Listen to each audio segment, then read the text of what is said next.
মা একটু হলে দাও না, চেটে চেটে খাবো। দিচ্ছি বাবা।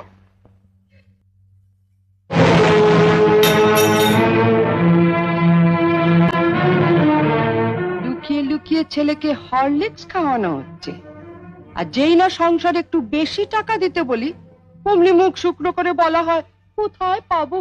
জ্বরেও দুর্বল হয়ে পড়েছে মা, ডাক্তার ওকে হরলিক্স খেতে বলেছে, তাই ওর বাবা ধার করে। থাক, ওসব কথা অনেক শুনেছি, ধরা পড়লেই ধার করেছি। নে লতু, তুলে নে হরলিক্সটা।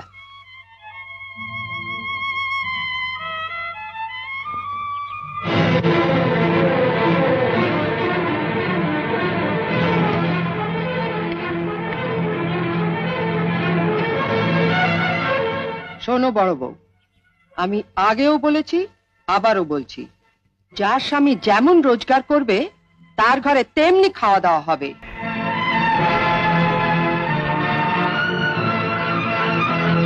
ছেলেকে যদি হরলিক্স খাওয়াতেই হয় তাহলে কর্তাকে বলো রোজগার একটু বাড়াতে, নয়তো এর পরও যদি ছেলে হরলিক্স খেতে চায় তাহলে বাজার থেকে 20 পয়সা দিয়ে হরলিক্স বিস্কুট কিনে এনে দিও, কেমন?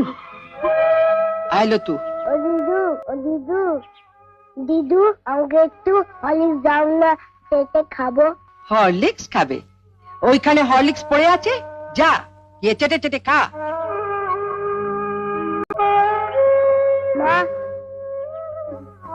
মা দিদু বলে হলিক্সটা খেতে, শুয়ে পড়ে চেটে চেটে খেয়ে নেবো। খালি খাওয়া খাওয়া আর খাওয়া, মরতে পারিস না, তোমাকে মরতে পারিস না, মরতে পারিস না। ওকে মারছো কেন? ওর কি দোষ? আমি আর পাচ্ছি না ছোট, মা হয়ে ছেলেকে একটু হরলিক্স খাওয়াতে পারবো না, সে অধিকারটুকু আমার নেই।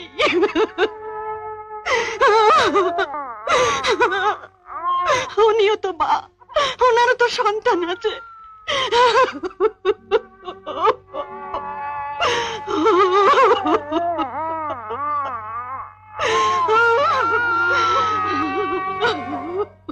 আমার পেছনে লাগা? আমার ঠাকুরপুকে পুঁটি মাছ খেতে দেয়নি, আমি ওর ছেলেকে হরলিক্স খেতে দেব না। এই পানের বাটাটা টেবিলের উপর রেখে খাটের নিচে একটা প্লাস্টিকের ঝুড়ি আছে, বের কর তো।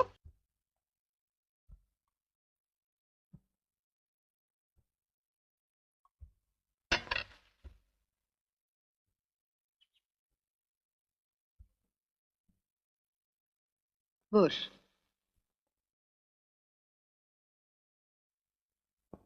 জানিস বাজার থেকে আপেল আনিয়েছি, শরীরটা এত দুর্বল লাগে। ওই হরলিক্সটা তুমিও খেতে পারো মা।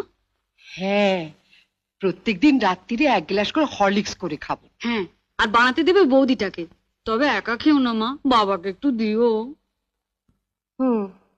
বিয়ের পর তো বাবাকে কিছু খাওয়ালি না, তা এতই যখন খাওয়াবার শখ তখন বাজার থেকে একটু বিষ এনে দে। অসুস্থ নাতিটার মুখ থেকে কেড়ে নিয়ে আসা হরলিক্সটা তোর মাই খা। ঠিক আছে, তোমাকে আর খেতে হবে না। দেখ তো মিষ্টি কিনা।